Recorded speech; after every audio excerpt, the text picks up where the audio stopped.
층 특정인들이 마치 특권층처럼 특별한 지위를 누리는 게 당연한 것처럼 여겨지기도 했던 것 같습니다. 근데 이게 한때는 꽤 유용한 성장 발전 전략이었어요. 그래서 전 세계에 유례가 없는 압축 성장을 우리가 했습니다. 그리고 그 속에서 민주화까지 이뤄내서 식민지에서 해방된 나라 중에 유일하게 민주화와 산업화를 동시에 이룬 나라로 전 세계에 각광을 받고 우리가 또 세계인의 주목을 받고 선망의 대상이 되기도 했습니다. 작년에 좀 어처구니 없는 일로 좀 훼손되긴 했지만 전체적인 대한민국의 위상은 신속하게 회복이 돼서 여전히 유지되고 있기는 합니다.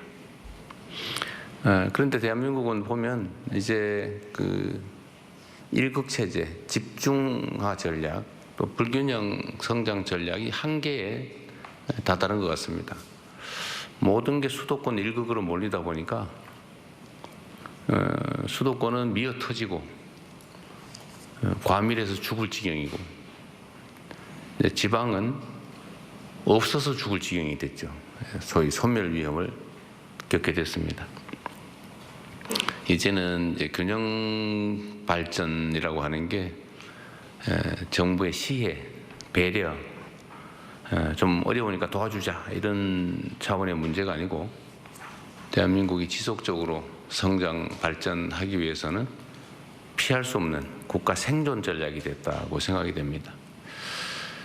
그래서 이번 새 정부에서는 그간의 정부들도 특히 이제 민주정부는 균형 성장에 또는 균형 발전에 많은 노력을 기울여 왔습니다만 그렇게 국민들이 만족할 만한 획기적 결과까지는 이르지 못한 게 또 현실이기도 합니다.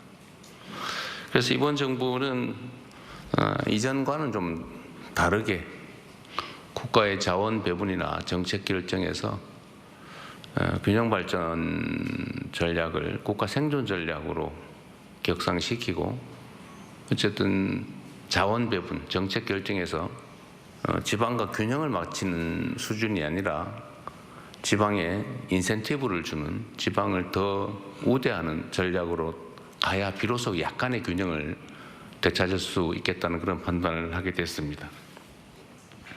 말로만 하는 게 아니라 실제로 집행을 해야 되기 때문에 그 첫 번째로 아마 이 중에 주민등록번호에 따라서 미리 이미 받으신 분도 계시겠지만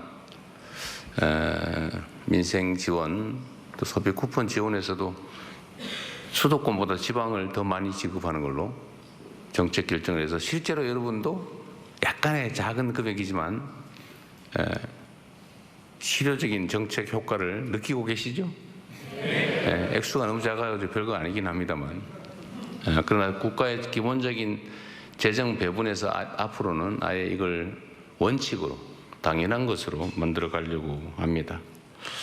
그뿐만 아니라 이제는 국가 정책 결정, 정책 판단에서도 특별한 방안을 찾아야 되는데 그 중에 하나가 예를 들면 김경수 지방시대위원장이 지금까지 주력했던 것처럼 부울경 메가시티, 동남권 메가시티를 만든다든지 또는 충청권 메가시티처럼 어쨌든 지역이 좀 광역화해서 좀 경제적 또는 사회 발전의 중심적 역할을 할 수 있게 하는 게 필요할 것 같습니다. 아까도 좀 잠깐 말씀드렸는데 이제는 국가 발전이나 사회 발전에도 중력이 작용하는 것 같아요. 규모가 커야 효율성이 높아지는 그런 측면에 있어서 이제 부울경 메가시티를 비롯한 지방 정책들, 지방 발전 전략을 부울경을 중심으로 좀 빠르게 한번 시행해 보자라는 생각이 있습니다.